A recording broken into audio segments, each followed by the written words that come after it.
আসসালামু আলাইকুম। আজকের এই ছোট্ট আলোচনায় আমি 5টা টিপস দেব, সাথে একটা বোনাসও থাকবে। আহ, কিভাবে কানাডায় নিউকামাররা এসে বাজেটের মধ্যে জীবনযাপন করতে পারে এবং কোন কোন পন্থা অবলম্বন করলে আপনি কিছু মানি সেভ করতে পারবেন। চলুন শুরু করি।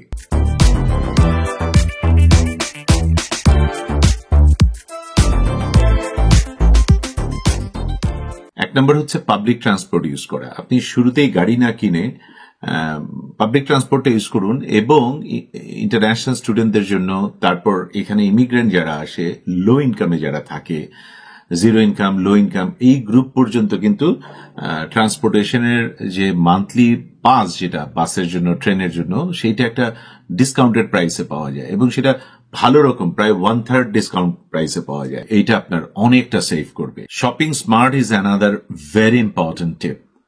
আপনি ডলারামা গোছের যে স্টোরগুলো এখানে আছে, ডলারামা, ডলার ট্রি, এগুলো নতুন আসা ইমিগ্রেন্টদের জন্য, নিউ কামারদের জন্য বিরাট একটা ব্লেসিংস।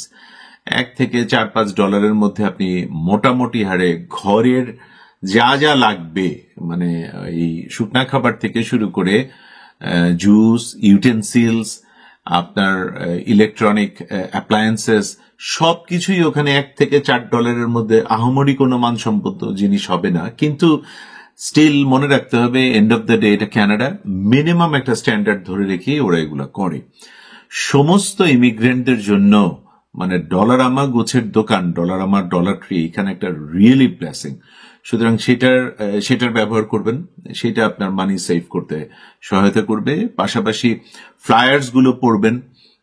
কোন ফ্লায়ার্সে যখনই আপনি কোনো গ্রসারি স্টোরে যাচ্ছেন কিংবা অনলাইনে ওই ফ্লায়ার্স গুলো দেখা যায় যে ওদের কোন আইটেমটার উপরে এখন একটা বিশেষ ছাড় চলছে।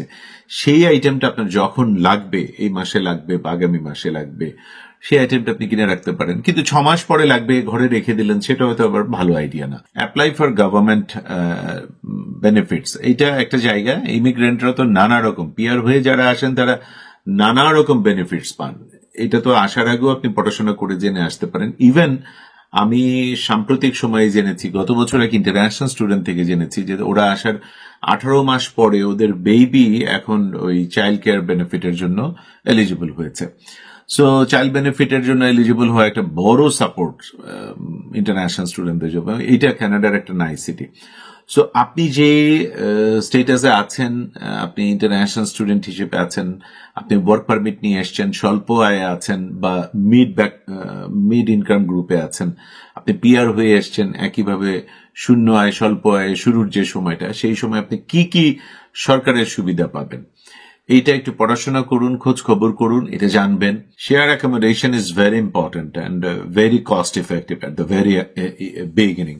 আপনি যদি আস্ত একটা বাসা না নিয়ে কারো বাসার সাথে এক রুম শেয়ার করে, ইভেন প্রয়োজনে আপনি সেই রুমটাও দুজন ইন্টারন্যাশনাল স্টুডেন্ট মিলে, বা আপনি সিঙ্গেল এসছেন, আপনি কারোর সাথে মানে দুজন মিলে একটা রুম নিয়ে নিলেন, তখন এটা বড় রকম একটা আপনাকে সাপোর্ট দেবে, বেশি খরচ থেকে বাঁচাবে। এইটা সেভ করার খুব ভালো একটা কায়দা।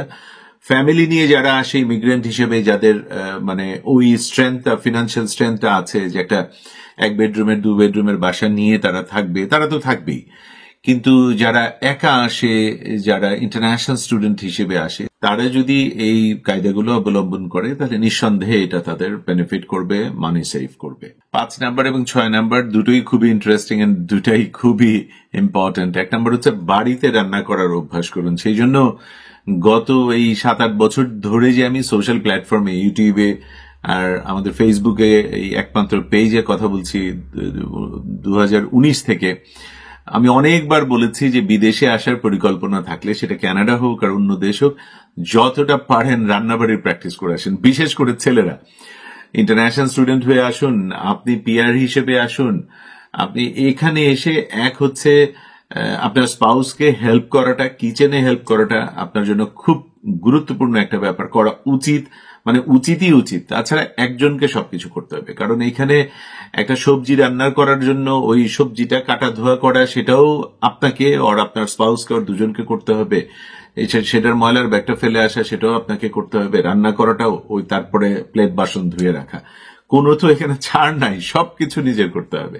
সুতরাং ছেলেরা বিশেষ করে যতটা পারুন রান্নার প্র্যাকটিস করে আসুন। Last but not the least, credit card.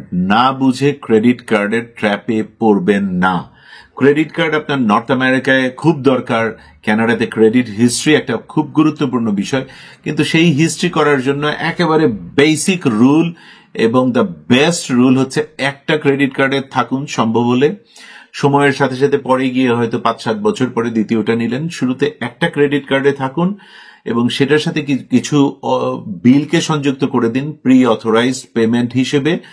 এই অটোমেটিক্যালি বিলগুলো ওখানে ওটার মাধ্যমে পেমেন্টটা হয়ে আপনার ক্রেডিট হিস্ট্রিটা ভালো করবে। এবং নিজের এই ল্যাভিশনেসের জন্য বা এই আমি এটা কিনবো ওইটা কিনবো, এইটা করতে গিয়ে ক্রেডিট কার্ডে কখনোই বেশি খরচ করে ফেলবেন না। ক্রেডিট কার্ডের পয়সা কিন্তু আপনার না, এটা ক্রেডিটের পয়সা। আপনাকে মানে এই পয়সাটা তখনই আপনি খরচ করবেন যখন আপনার ডেবিট কার্ডে এটা নিশ্চিত আপনার অ্যাকাউন্টে সেভিংস এটা আছে এবং আপনি সেটা দিয়ে দিতে পারছেন। আর একটা ব্যাপার আমি বাংলাদেশেও করেছি, এখানেও এসে করছি, একদম শুরু থেকে 2017 থেকে ব্যাংকে ওরা প্রথম বসাতেই প্রথম যে একটা কার্ড দেয় মিনিমাম $500-1000 সিলিং নিয়ে, সেটা তখন থেকে বলেছে আমি অ্যাট অ্যাকচুয়ালস পে করতে চাই। এইটা মনে রাখেন, এটা ভেরি ইম্পর্টেন্ট। এটা আপনি বলে না দিলে ওরা চেষ্টা করবে ধাপে ধাপে নিয়ে, তখন ওরা ইন্টারেস্ট এর সাথে যোগ করে ফেলবে 15-20% কিছু একটা।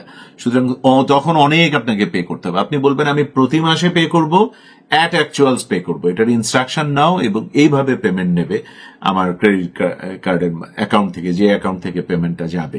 এটা হলো আপনি বড় রকম নিজেকে সেভ করবেন। আশা করি এই আলোচনাটুকু কাজে আসবে। উপকারী মনে হলে আপনার সোশ্যাল প্ল্যাটফর্মে শেয়ার করেন। কানাডাতে যে ভাই বোনরা সামনে আসবে, যারা নতুন এসেছেন, তাদের অন্য কারো হয়তো হেল্প হবে। ভালো থাকবেন। আসসালামু আলাইকুম।